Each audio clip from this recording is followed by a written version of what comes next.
हरिओम श्री कृष्णम वंदे जगत गुरु। सौने मारा जय श्री कृष्ण, जय माताजी। बोलिए कृष्ण कन्हैया लाल की जय। गीता ग्रंथनी जय, सनातन धर्मनी जय। केम छो वाला मित्रों, मजामां ने? आप सौनु आपणी सौनी गीता ज्ञान गंगा चेनल में हार्दिक स्वागत छे। मित्रों, आज आपणा सौना माटे खुशीनो दिवस छे अने तेना माटे आप सौ दर्शक मित्रों साचा हकदार छो। आज आपणी चेनल में कुल 200 विडियो पूरा थाय छे, तेनो आप सौने खूब खूब धन्यवाद। आ प्रथम खुशी। बीजी खुशी, आज गीता ग्रंथना पण 1 થી 4 अध्यायना कुल 200 श्लोक पण આજે પૂરા થાય છે, તેની ડબલ ખુશી। સાથે સાથે ચેનલમાં જોડાયેલા દર્શક મિત્રો 551 થયા, જેના માટે આપ સૌ ધન્યવાદ છે, સૌના હકદાર છો। સાથે સાથે આપ સૌના માતા પિતાને પણ ધન્યવાદ આપું છું કે કળિયુગમાં પણ શ્રી કૃષ્ણ સનાતન ધર્મ પ્રેમી બાળકો દુર્લભ છે। હા, ધર્મની વાતો કરનારા લાખો મળી રહેશે, પરંતુ ધર્મ પ્રમાણે ગીતા ગ્રંથ જેવા શાસ્ત્રોનો સત્સંગ સાંભળવા વાળા અને તે પ્રમાણે આચરણ કરવા વાળા તો લાખોમાં 551 જેવા જ મળશે, જે ધન્યવાદને પાત્ર છે, જેનો મને ગર્વ છે કે હું 551 મહામાનવો સુધી, કૃષ્ણ ભક્તો સુધી, સનાતન સાચા ધર્મ પ્રેમીઓ સુધી પહોંચી શક્યો ગીતા ગ્રંથના રોજ એક શ્લોક દ્વારા। તો મિત્રો, મનુષ્ય જીવન दुर्लभ, एमो भारत भूमि दुर्लभ, एमो आध्यात्मिक भूख जागवी दुर्लभ। आ 3 वस्तुओं दुर्लभ छे, जे हजारों जन्मोना पुण्योथी ज तमने मळे छे अने तेमोथी ज कोईक विरला अंत सुधी पकड़ी राखी ते प्रमाणे आचरण करी संसार सागर तरी जाय छे। अने एमोए सौथी दुर्लभ वस्तु जे सत्संग अने ए गीता ग्रंथ जेवो सर्वश्रेष्ठ सनातन धर्मनो ग्रंथ, एना वक्ता पूर्ण पुरुषोत्तम परमात्मा स्वयं श्री कृष्ण अने तेमना ज स्वमुखथी निकळेलुं स्वयं दिव्य ज्ञान, तेनाथी तो मित्रों कल्याण ज थाय, तेमां शंकाने कोई ज स्थान नथी। तो महामानवो आपणे फरीथी खूब खूब धन्यवाद। आजे आपणे अध्याय 4 ज्ञान कर्म संन्यास योगना सार विषे जोई पछी 5मो अध्याय नवासरथी शरू करीशुं अने जोता रहो ने जोड़ाता रहो। मित्रों, आ तो दिव्य अमृत से, हीरो से, जवेरी आनी पहचान करी सके। जो जीवन ने उन्नत करवू होय तो कोईकनो आधार पकड़ी लो, तद्विधि पणिपाते न परिप्रश्ने न सेविया। आज अध्यायनो श्लोक से मित्र, कोईक एवो सक्षम आधार पकड़ी लो जेना कारणे जीवन, जे मनुष्य जीवनનું परम लक्ष्य मोक्ष છે, ત્યાં સુધી આપણે સૌ પહોંચી શકીએ તેવી ભગવાન શ્રી કૃષ્ણ જગત ગુરુ ભગવાન શ્રી કૃષ્ણને વારંવાર નમન કરી તથા અધ્યાય જ્ઞાન કર્મ સંન્યાસ યોગનો ટૂંકમાં સાર જોઈએ। મિત્રો, આ અધ્યાયમાં 1 થી 18 શ્લોક સુધી ભગવાન સગુણ ભગવાનનો પ્રભાવ અને કર્મનો વિષય। તો મિત્રો, ચોથા અધ્યાયના પ્રથમ શ્લોકમાં અર્જુનના ત્રીજા અધ્યાયના છેલ્લા શ્લોકમાં પૂછેલા કર્મયોગનું ગુપ્ત રહસ્ય આગળ વર્ણન કરતા ભગવાન કહે છે કે મેં આ યોગ સૂર્યને સૌ પ્રથમ સૃષ્ટિના આરંભે કહ્યો હતો। સૂર્ય તેના પુત્ર વ્યવસ્થક મનુને અને મનુએ તેના પુત્ર ઈશ્વાકુને, આમ પરંપરાથી ચાલ્યો આવતો આ યોગ વચમાં લુપ્ત થઈ ગયો। આજે હું તને તે ગુપ્ત યોગ ફરીથી તું મારો મિત્ર અને પ્રિય સખા છે તેથી કહું છું। તેથી અર્જુનના મનમાં શંકા જતા સૂર્ય પહેલા સૃષ્ટિ ઉત્પન્ન થઈ ત્યારનો હતો અને આપ તો અત્યારના છો, તો હું તે કઈ રીતે માનું? તેના પ્રશ્નના જવાબમાં ભગવાન કહે છે કે મારા અને તારા અનેક જન્મો થઈ ગયા, પરંતુ હું તેને જાણું છું અને તું તે જાણતો નથી। હું પ્રકૃતિનો ઈશ્વર હોવા છતાં જ્યારે જ્યારે ધર્મની હાનિ અને અધર્મની વૃદ્ધિ થાય છે, ત્યારે ત્યારે સાધુ પુરુષોના રક્ષણ માટે અને અધર્મના નાશ અને ધર્મના પુનઃસ્થાપિત કરવા માટે વારે વારે પ્રગટ થાઉં છું। યદા યદા હિ ધર્મસ્ય ગ્લાનિર્ભવતિ ભારત અભ્યુત્થાનમ ધર્મસ્ય તદાત્માનમ સુજામ્યહમ। પરિત્રાણાય સાધુનામ વિનાશાય ચ દુષ્કૃતામ ધર્મ સંસ્થાપનાથાય સંભવામિ યુગે યુગે. હે અર્જુન, જન્મ કર્મ ચ મે દિવ્યમ એવ વેતિ તત્વતમ ત્વક્તા દેહમ પૂર્વજન્મમ નેતિ મામેતિ. સો અર્જુન, હે અર્જુન, મારા જન્મ અને કર્મ દિવ્ય અર્થાત નિર્મળ અને અવલૌકિક છે એમ જે માણસ તત્વથી જાણી લેશે તે આ દેહ છોડીને પૂર્વજન્મ પામતો નથી, મને જ પામે છે. કારણ કે સર્વશક્તિમાન સચ્ચિદાનંદ ઘન પરમાત્મા અજ અવિનાશી અને સર્વ જીવોની પરમ ગતિ અને પરમ આશ્રય છે. તેઓ કેવળ ધર્મને સ્થાપવા તેમજ સંસારનો ઉદ્ધાર કરવા માટે જ પોતાની યોગ માયાથી સગુણ સ્વરૂપ ધરી પ્રગટ થાય છે. માટે પરમેશ્વર જેવું સુહૃદ, પ્રેમી અને પતિત પાવન બીજું કોઈ જ નથી એમ સમજી જે માણસ પરમેશ્વરનું અનન્ય પ્રેમથી નિરંતર ચિંતન કરતો આસક્તિ વિના સંસારમાં વર્તે છે એ જ એમને તત્વથી જાણે છે એમ કહેવાય. પછી કર્મયોગનું વિસ્તારથી વર્ણન કરતા ભગવાન કહે છે કે યથામાં પ્રપંદન્તે તો સ્થેવ ભજામ્યહમ મમ વર્તમાનું વર્તતે મનુષ્ય પાર્થ સર્વશ. કે હે પાર્થ, જે ભક્તો મને જેવા ભાવથી ભજે છે હું પણ તેમને તેવા જ ભાવથી ભજું છું. કેમ કે સૌ મનુષ્યો સર્વ રીતે મારા જ માર્ગને અનુસરે છે. મારા જ દ્વારા સૃષ્ટિ ઉત્પન્ન થઈ છે, મારા જ દ્વારા મમ વંશે જીવલોકે જીવભૂતે સનાતન, મારા જ અંશો જીવાત્મા રૂપે છે અને મારા જ બનેલા માર્ગે તે અનુસરે છે. અને આગળ કહે છે કે ચતુર વર્ણમયા સૃષ્ટમ ગુણકર્મ વિભાગવશ્ય તસ્ય કર્તારમપી મામ વિદ્વ્યમ કર્માણવૈવમ. બ્રાહ્મણ, ક્ષત્રિય, વૈશ્ય અને શૂદ્ર આ ચાર વર્ણનો સમૂહ ગુણ અને કર્મોના વિભાગ પ્રમાણે મારા દ્વારા સ્વર્ગાયો છે.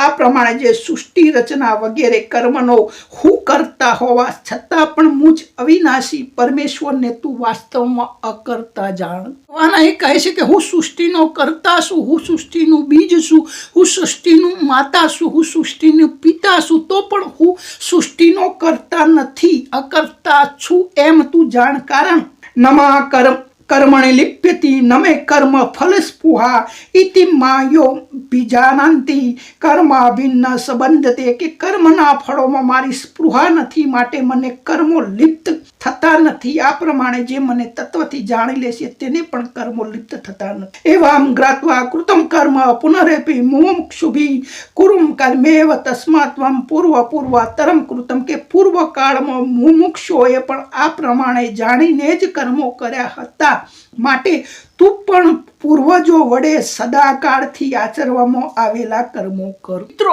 અહીં ભગવાન નવા ધર્મને કે નવા આચાર વિચારને કે નવા કશું જ મતને અનુસરવાનું નથી કહેતા, પરંતુ જે તારા વડવાઓએ પરંપરાગત ધર્મ આચર્યો છે, સદાકાળથી આચરવામાં આવેલો છે, તે જ તું કર્મો કર. મિત્રો, કર્મ વિશે કહે છે કે કર્મ શું છે ને અકર્મ શું છે તેનો નિર્ણય કરવામાં બુદ્ધિશાળી પુરુષો પણ મોહિત થઈ જાય છે. માટે તું એ કર્મ તત્વને હું તને સમ્યક રીતે સમજાવું તે જાણીને તું આ શુભ એટલે કે કર્મ બંધનથી મુક્ત થઈ જઈશ. કર્મણે કર્મય પશ્યેદ કર્મણિ ચ કર્મય સબુદ્ધિમાન મનુષ્ય સયુક્ત કૃતસ્ન કર્મકૃત. જે માણસ કર્મમાં અકર્મને અને જે અકર્મમાં કર્મને જુએ છે એ માણસ સગળા મનુષ્યોમાં બુદ્ધિશાળી છે અને તે યોગી સમસ્ત કર્મો કરનારો છે. યસ્ય સર્વ સમારંભા કામ સંકલ્પ વર્જિતા જ્ઞાનાગ્નિ દગ્ધ કર્માણી તમાહુમ પંડિતમ બુધા.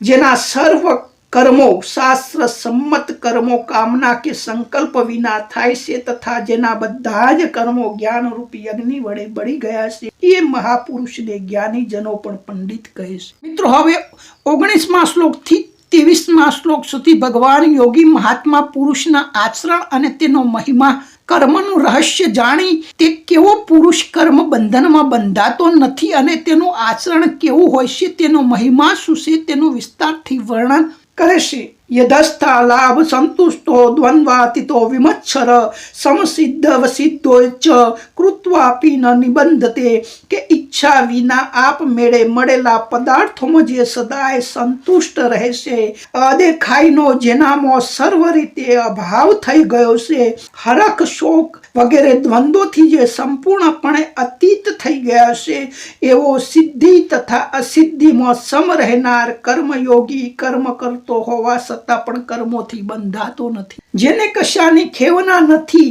અંતઃકરણ અને ઇન્દ્રિયો સહિત જેને શરીર જીત્યું છે, તેમજ સઘળી ભોગોની સામગ્રીઓનો જેને પરિત્યાગ કરી દીધો છે, એવા સોંખી યોગી કેવળ શરીર સંબંધી કર્મો હોવા છતાં પણ પાપને પામતો નથી, જેની આસક્તિ સર્વથા નાશ થઈ ચૂકી છે, જે દેહાભિમાન તથા મમત્વ વિનાનો થઈ ચૂક્યો છે, જેનું ચિત્ત નિરંતર પરમાત્માના જ્ઞાનમાં સ્થિત છે, એવા કેવળ યજ્ઞ સંપાદનને અર્થ કર્મ કરનાર મનુષ્ય સમસ્ત કર્મોને પૂર્ણ રીતે વિલીન થઈ જાય છે. હવે મિત્રો 24મા શ્લોકથી 32મા શ્લોકમાં ફળ સહિત જુદા જુદા યજ્ઞોનું વર્ણન કહે છે, ભગવાન કરે છે. આમાં જેવા કે દ્રવ્ય યજ્ઞ, તપમય યજ્ઞ, જ્ઞાનમય યજ્ઞ, સ્વાધ્યાય યજ્ઞ, જપ યજ્ઞ, સેવા યજ્ઞ, યોગમય યજ્ઞ, ધ્યાનમય યજ્ઞ, કર્મ યજ્ઞ, આમ જુદા જુદા યજ્ઞોનું વર્ણન કરી તેના દ્વારા વ્યક્તિ કઈ રીતે કલ્યાણ કરે છે અને જેનાથી આ સાધનો દ્વારા તેનું અંતઃકરણ શુદ્ધ થતા તેનામાં જ્ઞાન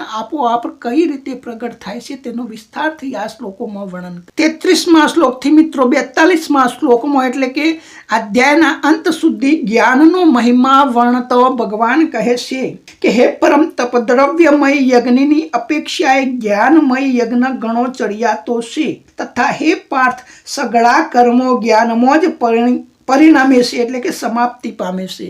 હાથ ઉપરના જુદા જુદા યજ્ઞો કરવાથી તારી અંતકરણ શુદ્ધિ થશે ને અંતકરણ શુદ્ધિ થતા તારામાં જ્ઞાનનો પ્રકાશ આપોઆપ સ્વયં પ્રગટ થશે અને જ્ઞાન મેળવવા માટે તારામાં જિજ્ઞાસા જાગશે અને જિજ્ઞાસા જાગશે એટલે તારે કોઈક એવા આધારને, કોઈક એવા શરણે જે તત્વનો જાણકાર હોય, શ્રોત્રિય હોય, બ્રહ્મનિષ્ઠ હોય, સર્વશાસ્ત્રોનો જાણકાર, સાથે સાથે એ શાસ્ત્ર આજ્ઞા અનુસાર આચરણ કરનાર હોય, તદ્વિધિ પણિપાતેન પરિપ્રશ્નેન સેવ્યા ઉપદેશંતિ તે જ્ઞાનમ જ્ઞાનિના તત્વદર્શિતમ.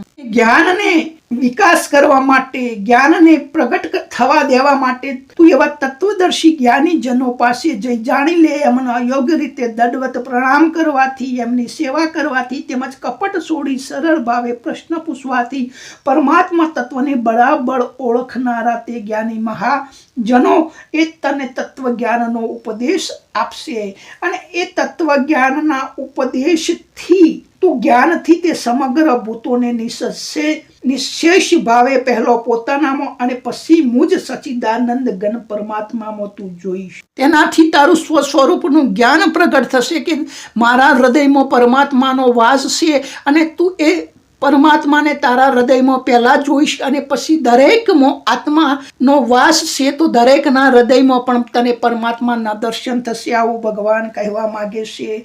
અને જો જ્ઞાન દ્વારા તું સમસ્ત પાપીઓ કરતા પણ વધારે પાપ કરનાર હોય તો પણ તું જ્ઞાન રૂપી નાવડા દ્વારા નિસંદેહ આખા પાપ સમુદ્રને સારી રીતે તરી જઈશ.